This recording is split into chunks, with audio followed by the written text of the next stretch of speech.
ஆன்மீக அன்பர்களுக்கு வணக்கம். திருவாக்கும் செய்கரமும் கைகூட்டும் செஞ்சல் பெருவாக்கும் பீடும் பெருக்கும் உருவாக்கும் ஆதலால் வானோர் மாணிமுத்தனை காதலால் கூப்புவதும் கை. சிம்ம ராசி 2025 பலன்கள்.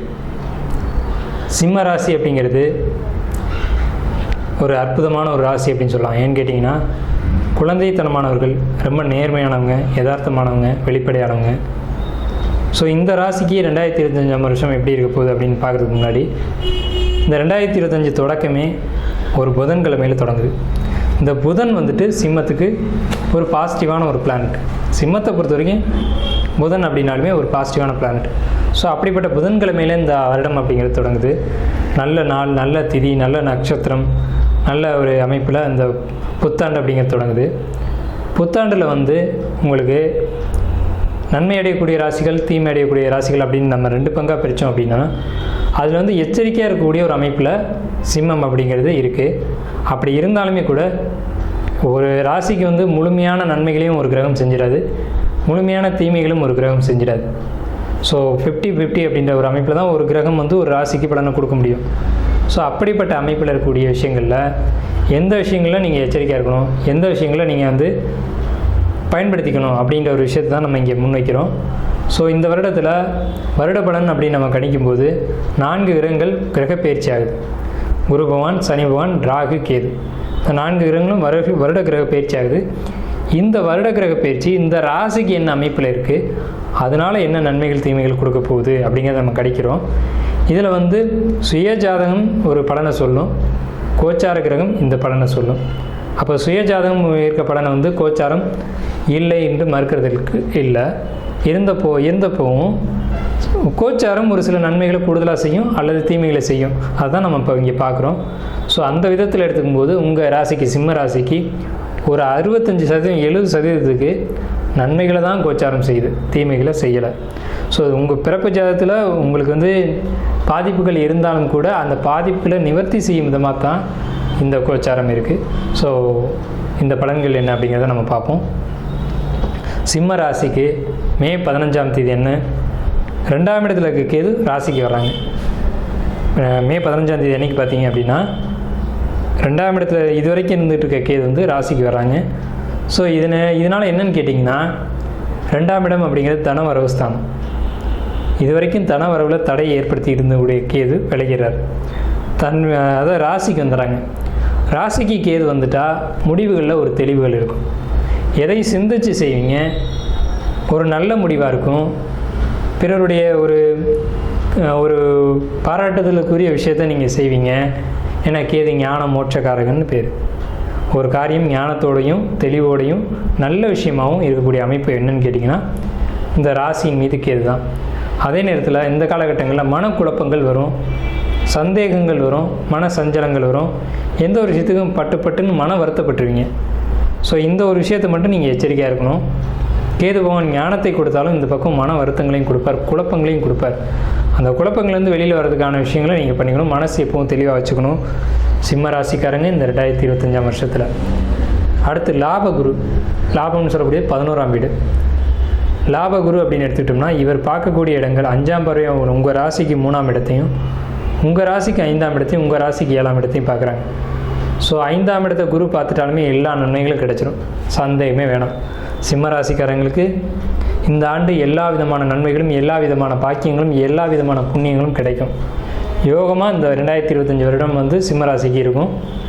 என்னென்ன யோகங்கள் இருக்கும் அப்படின்னா, படிக்கிறவங்களை பொறுத்த வரைக்கும் படிப்பு ரொம்ப சூப்பராக இருக்கும். மார்க்கு நிறைய ஸ்கோர் பண்ணுவாங்க. தொழில் பண்ணக்கூடியவங்களை பொறுத்த வரைக்கும் தொழிலில் பெரிய வெற்றிகள், பெரிய லாபங்கள், பெரிய ஒரு விஐபிகளுடைய ஒரு அறிமுகம் அப்படிங்கிறதுலாம் இந்த ஆண்டு கிடைக்கும். முக்கியமான விஐபிகள் உங்கள்கிட்ட தொழில் பண்ணிட்டு போவாங்க. அதன் மூலமாக அவங்க பலரை அறிமுகப்படுத்துவாங்க. அதன் மூலமாக உங்களுக்கு வெற்றிகள் கிடைக்கும்.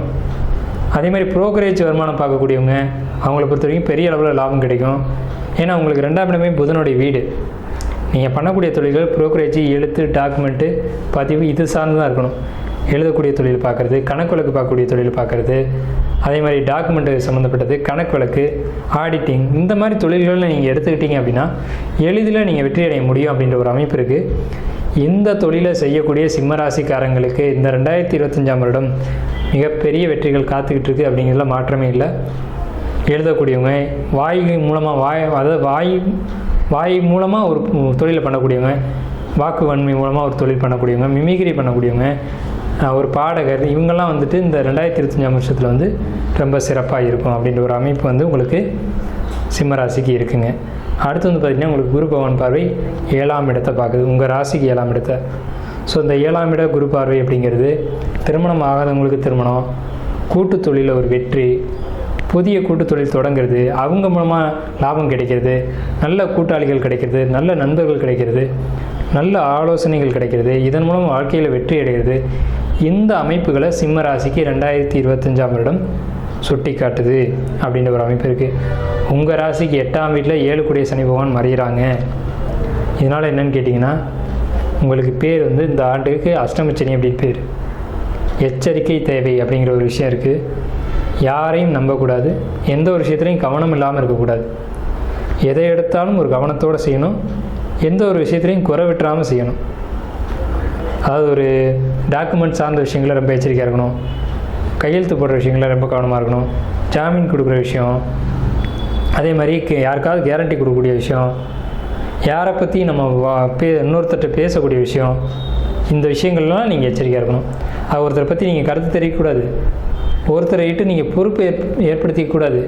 அவர் நல்லவராகவே இருக்கலாம், ஆனால் அவரும் உங்களுக்கு உதவி செய்ய முடியாத ஒரு சூழல் வரலாம். அதனால் யார் சம்மந்தப்பட்ட பொறுப்புகளையும் நீங்கள் சுமந்துக்கக்கூடாது. அதே மாதிரி புதிய தொழில்கள் தொடங்குறத கொஞ்சம் தள்ளி வச்சுக்கணும். நீங்கள் இந்த 2025 மார்ச்சுக்கு பிறகு புதிய தொழில்கள் தொடங்க வேண்டாம், அதுக்கு முன்னாடி தொடங்கிடுங்க. இல்லை அப்படின்னா 2025 முடிஞ்சதுக்கு பிறகு தொடங்குங்க. இந்த இடைப்பட்ட காலம் அஷ்டமச்சனியில் ஒரு தொழில் தொடங்குனீங்க அப்படின்னா அந்த தொழில் மூலமாக உங்களுக்கு நெருக்கடிகள், தொந்தரவுகள் இதெல்லாம் இருக்கும். தொழில் நல்லா தெரிஞ்சாலும் கூட நீங்கள் அந்த சில விஷயங்களை கவனம் இல்லாமல் விட்டுட்டு அதனால் சில பிரச்சனைகளை சந்திக்க வேண்டியிருக்கும். அதே மாதிரி கூட்டாளிகள் பொறுத்த வரைக்கும் நம்பினா முழுமையாக நம்பிடுங்க, இல்லைன்னா நம்பவே நம்பாதீங்க. ஒருத்தரை பற்றி இன்னொரு கருத்து சொல்கிறார் அப்படின்னா அதை நீங்கள் நேரடியாக ஆய்வு செய்யுங்க. அவர் சொன்னது உண்மைதானா அப்படின்னு நீங்களாக ஒரு முடிவுக்கு வராதிங்க. ஏன்னா மிஸ்கம்யூனிகேஷன் அப்படின்னு சொல்லக்கூடிய இந்த மாதிரியான ஒரு அமைப்பு, நீங்கள் சொல்கிறத போய் தெரித்து வேறு ஒருத்தர் வேறு மாதிரி சொல்லக்கூடிய அமைப்பும், அவர் சொல்லக்கூடிய விஷயத்தை உங்கள்கிட்ட வேறு மாதிரி சொல்லக்கூடிய ஒரு அமைப்பும் இந்த 2025 உங்களுக்கு ஏற்படும். ஸோ இந்த விஷயங்களை பொறுத்த வரைக்கும் நீங்கள் கவனமாக இருக்கணும் அப்படின்ற ஒரு அமைப்பு இருக்குது. லக்னக்கேது 7ஆம் இட ராகு, 7ஆம் இடத்துல ராகு அப்படின்னா கணவன் மனைவிக்குள்ளே ஒரு அண்டர்ஸ்டாண்டிங் அப்படிங்கிறது நல்ல விதமாக ஏற்படும் அப்படின்ற ஒரு அமைப்பு இருக்குது. இருந்தாலும் விட்டு கொடுத்து போகணும்.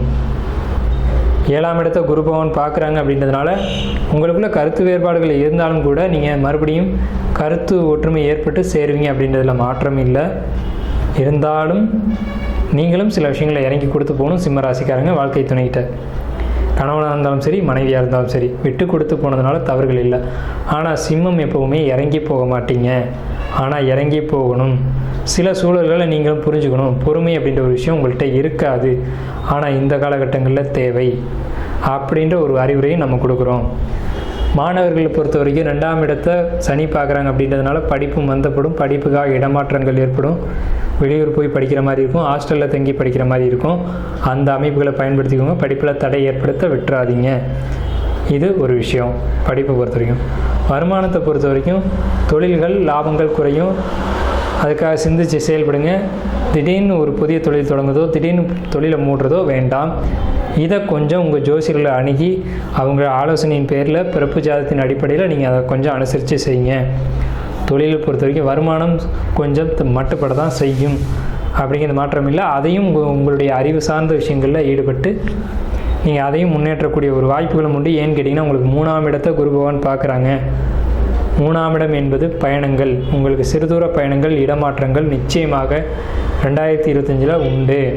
நீங்கள் இடம் மாறணும் அப்படின்னு ஆசைப்பட்டுருந்தீங்கன்னா இடமாற்றத்தை நிச்சயமாக கொடுக்கும். அந்த இடமாற்றம் உங்களுக்கு நன்மைகளை ஏற்படுத்தி கொடுக்கும். சிம்மராசியை பொறுத்த வரைக்கும் மட்டும் இடமாற்றங்கள் உண்டு. ஒரு வீட்டில் 4 பேர் இருக்காங்கன்னா 4 பேருக்கும் 4 ராசியாக இருக்கும். நம்ம சொல்கிறது சிம்ம ராசிக்கு மட்டும். பர்டிகுலராக உங்களுடைய பிறப்பு ஜாதகம், அந்த 4 பேருடைய பிறப்பு ஜாதகம், இதெல்லாம் ரொம்ப ஆய்வு பண்ணி தான் இந்த முடிவு வரணும். ஆனால் இடமாற்றங்கள் கொடுக்க போகிறது உறுதி. இடமாற்றங்கள் மூலமாக நன்மைகள் அடைய போகிறது அப்படிங்கிறது உறுதி. இந்த இடத்தை பொறுத்த வரைக்கும் கவனமாக இருக்க வேண்டிய இடத்த நம்ம சொல்லியிருக்கோம். வருமானத்தை பற்றி நம்ம சொல்லியிருக்கோம். எந்த துறைகளில் வருமானம் அப்படின்னு கேட்டிங்கன்னா கலைத்துறைகள், எழுத்துத்துறைகள், வாக்கு வன்மை சார்ந்த துறைகள் இதெல்லாம் வெற்றியை கொடுக்கும் அப்படின்ற ஒரு விஷயம் இருக்குது. கலைத்துறையில் ஈடுபடக்கூடியவங்களுக்கு வெற்றி இருக்குது. மாணவர்களை பொறுத்த வரைக்கும் நல்ல மார்க் ஸ்கோர் பண்ணுவீங்க. தொழில்கள் பொறுத்த வரைக்கும் கொஞ்சம் நீங்கள் கவனமாக இருக்கணும் அப்படின்ற ஒரு அமைப்பு இருக்குது. புதிய வீடு வாங்கணும் அப்படின்னு நினச்சிங்கன்னா வாங்குங்க. டாக்குமெண்ட்லாம் கரெக்டாக இருக்கான்னு செக் பண்ணிக்கோங்க. அதே மாதிரி டாக்குமெண்ட்டில் எதுவும் பிரச்சனைகள் இருந்தால் அதை சரி பண்ணிவிட்டு வாங்குங்க. அது இல்லாமல் வாங்க வேண்டாம். ஆனால் உங்களுக்கு இந்த 2025 வருஷத்தில் புதிய வீடுகள், சொந்த வீடு அப்படிங்கிறது நிச்சயமாக அமையும். கடனாளியாக யாராவது இருந்தீங்க அப்படின்னா கடன் அடையும். கடன் அடையிறதுக்காக சொத்தை இழக்க வேண்டியது நேரிடும். அந்த ப்ராப்பர்ட்டி விற்று தான் நீங்கள் கடன் அடைக்கக்கூடிய ஒரு அமைப்பு அப்படிங்கிறது வரும். ஆனால் உங்களுக்கு கடன்லேருந்து ஒரு நிம்மதி அப்படிங்கிறது உறுதியாக கிடைக்கும். ஏன்னா உங்களுக்கு 7ஆம் வீட்டை குரு பகவான் பார்க்குறாங்க. இதனால் கடன் அடையும், பெரிய அளவில் கடன் அடையும். ஆனால் சொத்து விற்கிற மாதிரி இருக்கும். ஏன்னா 7ஆம் வீட்டுக்கு ராகு பகவான் வராங்க. ஒரு சொத்து, பயன்படாத சொத்து உங்கள் கையை விட்டு போகும். சிம்மராசிக்கு இந்த 2025 வருடத்தில் உங்களுக்கு நிறைய நன்மைகள் தான் இருக்குது. நான் ஆரம்பத்திலே சொன்ன மாதிரி 70% சிம்மராசிக்கு நன்மைகள் தான் இருக்குது, தீமைகள் குறைவாகத்தான் இருக்குது. ஸோ இந்த வருடம் சிம்மராசிக்கு எல்லா விதமான நன்மைகளும் ஏற்பட வாழ்த்துக்கள். நன்றி.